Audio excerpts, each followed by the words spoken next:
And welcome back to the Off-Road Camper. Okay, I spent about 5 hours today. Now that I'm feeling a little bit better, went and got some allergy medication, but I got the diesel heater wired up, mounted, and fabricated a mount on the outside for the exhaust pipe so it's secure. So I had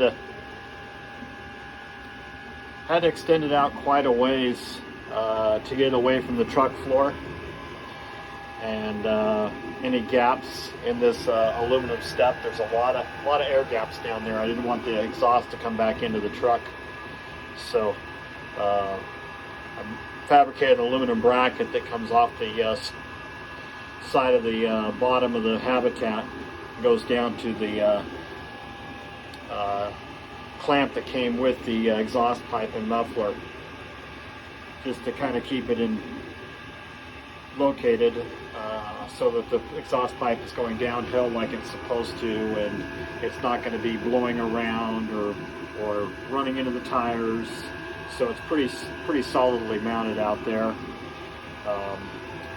But I've got this thing running full blast, and it's not really putting out what I would consider a lot of heat at all. So it doesn't really even feel that hot. As far as I can tell, it's full blast, but as you can hear, this thing is loud. Not only is the fan loud, but the pump is loud. In fact, right now the fan is louder than the pump. You can hear it here.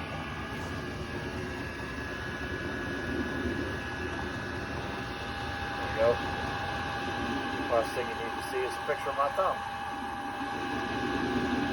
And I don't know how much fuel this is using yet. I can't see the fuel slot down in there. But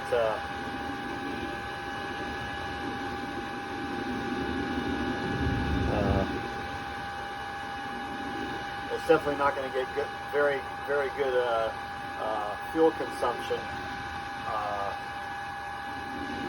when I'm having to run it full blast. The funny thing about it is that most people are running diesel heaters that are half the power of this one, and it's 42 degrees outside. It's going to get down to 32, maybe even lower than that with the wind chill.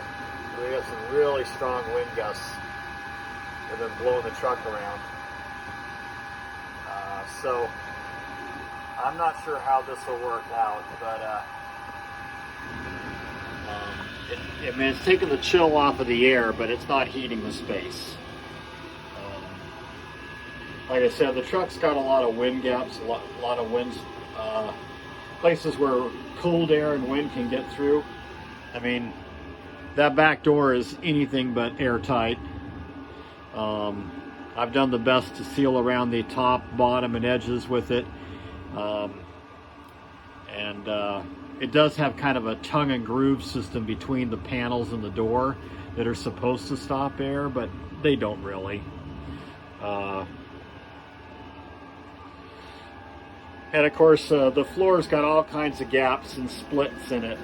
So anytime the wind blows, you can just feel it blow right up through the floor. And I haven't really decided what I want to do about the floor, because I don't really want to put any money into this truck, because I'm hoping to sell it so that I can fix the Jeep and go back to using the Jeep. That's why I haven't really done any permanent modifications to the truck. That would just be throwing money away. So anyway, I will let you know how the heater works out after I run it tonight. And the whole plan with this heater was to be able to run this in lieu of electric heater, which needs to be run off of shore power, or the Mr. Buddy heater, which puts out just a ton of condensation, and it goes through propane like crazy. I mean, these propane tanks here are off my little trailer, and they last maybe 2 days each.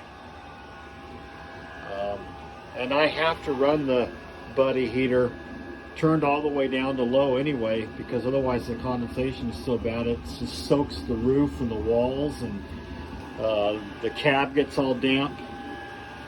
So anyway, that's the news for today. I'm feeling a little better. I got some allergy medication, and we got the diesel heater hooked up and running. As always, like, subscribe, and share.